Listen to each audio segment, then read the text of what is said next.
All right, let's do this. Grab a seat, because you're not gonna believe the level of insanity I've been living through. So, picture this. I'm standing in a beautiful old church. Sunlight is streaming through the stained glass windows. My wife's entire family is packed into the pews, all wearing their Sunday best. My mother-in-law is dabbing a tear from her eye with a silk handkerchief, looking at my wife, Sarah, who's holding our newborn son, Leo. The priest, a kindly old man with a soft voice, is about to perform the christening. He's holding a silver bowl of holy water. It's supposed to be one of the happiest days of my life. And in that perfect, silent moment, just as the priest is saying the words, I stand up.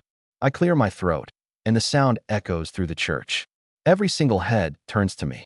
I look directly at Sarah, my voice colder than I've ever heard it. And I say, before you lie to God, don't you think you should tell everyone here the truth? Yeah, the silence that followed was so heavy you could have heard a pin drop in another state. Let me tell you how we got to that point. It was a hell of a ride. It all started about a year and a half ago. Sarah and I had been married for 3 years, and things were, good. We had a nice little house, decent jobs, a dog. The whole suburban dream starter pack. The only thing missing was a baby. We'd been trying for about a year with no luck, and it was starting to get a little stressful. But we were a team, or so I thought. We were in it together. Sarah has always been, let's call her spiritual. She's not religious in a traditional sense, but she's big into energies, cosmic alignment, the power of intuition. Her apartment, before we moved in together, looked like a crystal shop exploded. I always found it quirky and kind of endearing. To me, it was harmless. If she wanted to charge her amethyst crystals under the full moon, what did I care? Her big thing was her intuition. She'd say things like, my intuition is telling me not to take that freeway today, or, I have a feeling my sister is going to call, and sometimes she'd be right. It was like a party trick. I never, ever thought it would become the weapon that would detonate our marriage. So, one day she comes to me, her eyes shining. She's holding a pregnancy test. Positive. I was over the moon. Ecstatic. All the stress and disappointment from the past year just melted away. I lifted her up, spun her around. We cried, we celebrated. It was perfect. The first tiny, little red flag popped up a few weeks later when we were at the doctor's office for the first ultrasound. The doctor was calculating the due date and asked about her last cycle. Based on her answer, the conception date would have landed smack in the middle of a 2-week period when I was out of the country for a work conference. A huge, once-a-year thing I absolutely couldn't miss. I remember just frowning at the calendar. I said, really gently, That's weird, honey. I was in Chicago that whole time. Sarah just waved her hand dismissively. Oh, dates, schmates. Doctors are always a little off. My intuition told me that we conceived the night you got back. I felt it. It was a powerful cosmic moment. And what was I supposed to say? I'm a numbers guy. I work in logistics. I believe in data, in facts. She believed in cosmic moments. In that moment, I chose to believe in her. I pushed the doubt down. I told myself she was right. The dates were probably just a little off. I wanted this baby so much, I was willing to ignore the math. That was my first big mistake. The pregnancy went on, and her parents, Carol and Bob, were insufferable. They treated Sarah like she was the first woman in history to ever get pregnant. They were at our house constantly, bringing organic kale smoothies and talking about their future grandchild. They've always been a bit condescending to me. I'm from a middle-class family, solid and loving, but not wealthy. They came from old money, and they never let you forget it. They tolerated me because I made Sarah happy, but I always felt like I was one wrong move away from being kicked out of the country club of their approval. The day Leo was born was complicated. The moment they handed him to me, my heart just sank. I know it sounds awful. You're supposed to feel this rush of unconditional love. And I did love him instantly. He was this tiny, perfect little human. But as I looked at him, all I could see were features that were not mine. Not even close. I have dark brown hair, olive skin, and brown eyes. Sarah is blonde with green eyes. Leo had a shock of bright red hair and the most vivid blue eyes I'd ever seen. I didn't say anything at the hospital. I smiled, I held him, I supported Sarah. But the doubt in my gut was no longer a little whisper. It was a roaring fire. A week later, when we were home and things had settled down a bit, I tried to bring it up. We were both exhausted, running on zero sleep. I waited until Sarah was in a good mood. Hey, babe. I started, my heart pounding. I've been thinking about something, And I don't want you to take this the wrong way, because I love Leo more than anything already. She looked at me, her smile tightening. What is it? It's just, he doesn't really look like me, you know? The red hair and all. It's probably nothing, but for my own peace of mind, just to shut down that little voice in my head, I was thinking, maybe we could do one of those at-home paternity tests? Just so we can laugh about it later and I can move on. The change in her was terrifying. It was like a switch flipped. Her face, which had been soft and tired, became a hard, furious mask. Are you serious? She hissed. You're questioning me? Now, after I just gave birth to our son? No, I'm not questioning you. Yes, you are. You're calling me a liar. You're calling me a cheater. The tears started, big, dramatic sobs. I can't believe you. I knew you were feeling distant. My intuition told me you were pulling away. And just like that, the entire conversation was flipped. It wasn't about a simple, biological question anymore. It was about my lack of trust, my emotional distance. I was the villain. Before I could even defend myself, she had her phone out and was calling her mother. That was the beginning of the end. The next day, her parents showed up unannounced. They didn't even knock, just used their key. They walked into the living room where I was rocking a fussy Leo, and they looked at me like I was something they'd scraped off their shoe. Her mother, Carol, was the spokesperson. We are deeply, deeply disappointed in you, Mark, she said, her voice dripping with venom. Sarah is in a fragile state. The stress you're putting on her could affect her milk supply. How dare you make such a vile accusation against our daughter? Her dad, Bob, just stood behind her, arms crossed, looking menacing. You need to apologize to her immediately, he grunted. And this nonsense about a test? We will not hear another word about it. Ever. I was completely blindsided. It's not an accusation. I tried to explain. It's just a question. Look at him, Carol. Where does the red hair come from? She actually scoffed. Oh, please. My great-uncle twice removed had red hair. It's a throwback. You're being paranoid and cruel, and frankly, we're starting to wonder if you're fit to be a father. That's when I knew I was screwed. They had completely circled the wagons around Sarah. Any attempt I made to bring up the subject was met with a wall of righteous fury. Sarah refused to even discuss it. Her new mantra became, if you loved me, you would trust my intuition. My own parents were supportive but hesitant. Just give it time, son, my dad said. Maybe the baby's features will change. Don't blow up your family over a hair color. They were trying to be peacemakers, but I just felt more alone than ever. The next few months were a special kind of hell. I was living in my own house with a woman who treated me with cold suspicion, and with her parents who looked at me with open disgust. They were over constantly, cooing over their grandson and making passive-aggressive comments. Oh, look, he has Sarah's perfect nose. He has my hands, see?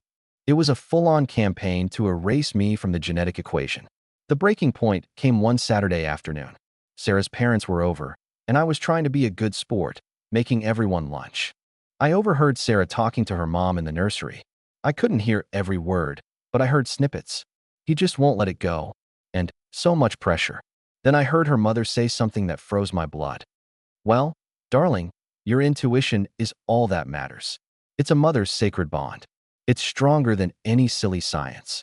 Just keep telling him that. He'll give up eventually. Men are simple. It wasn't just that they were dismissing me. It was the condescension, the conspiracy. They were actively coaching her on how to manipulate me, treating me like some dumb animal that could be trained to ignore the obvious. The phrase silly science echoed in my head. That was it. The last thread of my patience snapped. I felt this strange, cold calm wash over me. I was done being the reasonable one. I was done being patient. I was done being gaslit in my own home. That night, after everyone was asleep, I went online and ordered the most reputable, court-admissible DNA test I could find. It arrived a few days later in a discreet package. The instructions were simple: a cheek swab from the child and a cheek swab from the potential father. Getting Leo's was easy. He was a baby. He'd put anything in his mouth. Getting mine was obviously no problem. The hard part was doing it without Sarah knowing. I felt like a spy in my own life. I waited until she was taking one of her long, luxurious baths she said were for realigning her chakras.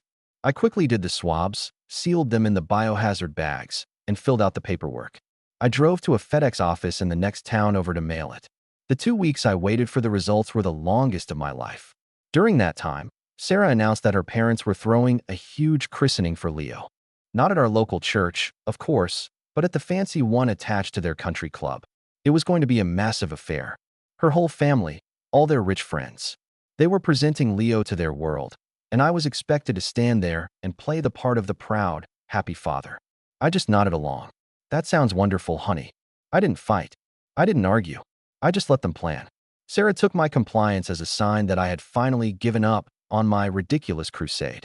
She became warmer, kinder. She thought she'd won. She had no idea I was just running out the clock. The email arrived on a Tuesday morning. I was at work. My hands were shaking so hard I could barely click the mouse. I opened the attached PDF. I didn't even need to read the whole report.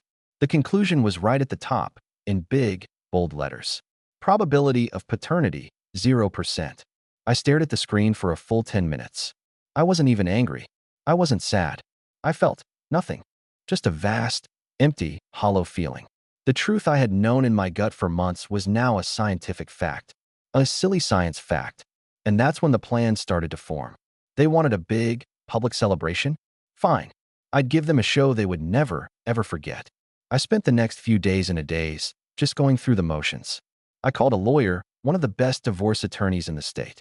I told him the whole story. He was practically salivating. We got all my financial documents in order. I separated my accounts. I was methodical. I was a machine. On the day of the christening, I played my part perfectly.